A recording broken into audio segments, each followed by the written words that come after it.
کچھ جادوگر ایسے ہیں جو ہمیشہ جنبی حالت میں رہتے ہیں، ناپاک رہتے ہیں۔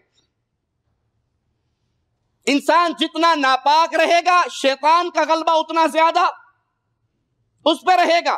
انسان جتنا پاک رہے گا، باوضو رہے گا، طہارت کی حالت میں رہے گا، شیطان اتنا اس سے دور بھاگے گا۔ یہ شیطان ہی کا حملہ ہے۔ آپ نے اکثر دیکھا ہوگا کسی کو نماز کی دعوت دے، ارے بھائی آئیے نماز پڑھ لیجئے، اجی ہمارے کپڑے گندے ہیں آپ پڑھ لیں۔ وہ شیطانی دھوکہ ہے۔ وہ سارا دن ٹیکسی چلاتا ہے لیکن نماز نہیں پڑھتا، کیوں؟ کپڑے گندے ہیں۔ اگر آپ کو کپڑے پہ کہیں قطرے لگ گئے تو اسی وقت اس کو پاک کر لیجئے، دھو لیجئے۔ شیطان کے چکر میں آ کے نمازوں سے دور نہ رہیے۔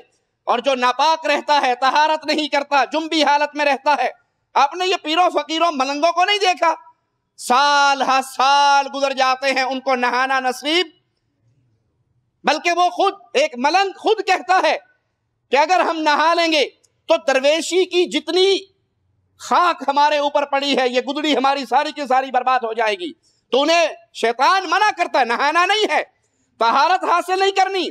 اور اگر کوئی باوضو ہو کے اپنے بستر پہ لیٹتا ہے، پاکیزہ حالت کے اندر رات سوتا ہے، اللہ مالک اس کے پہرے کے لیے آسمان سے ایک فرشتہ بھیج دیتا ہے۔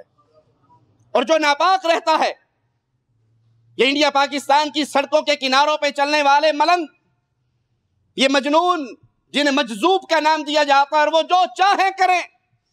مجذوب وہ آزاد سنڈا ہے کہ جہاں مرضی منہ مار لے، جو مرضی کر لے۔ جی بابا جی پہنچی سرکار نے، کوئی گل نہیں، انہوں نے کچھ نہیں کہنا۔ اس ننگ دھڑنگ ملنگ کے سامنے ہاتھ باندھ کے کھڑے ہو جائیں گے۔ وہ ہمیشہ ناپاک رہتے ہیں تاکہ شیطان کو راضی کریں، پھر شیطان راضی ہو کے ان کی خدمت کرتا ہے۔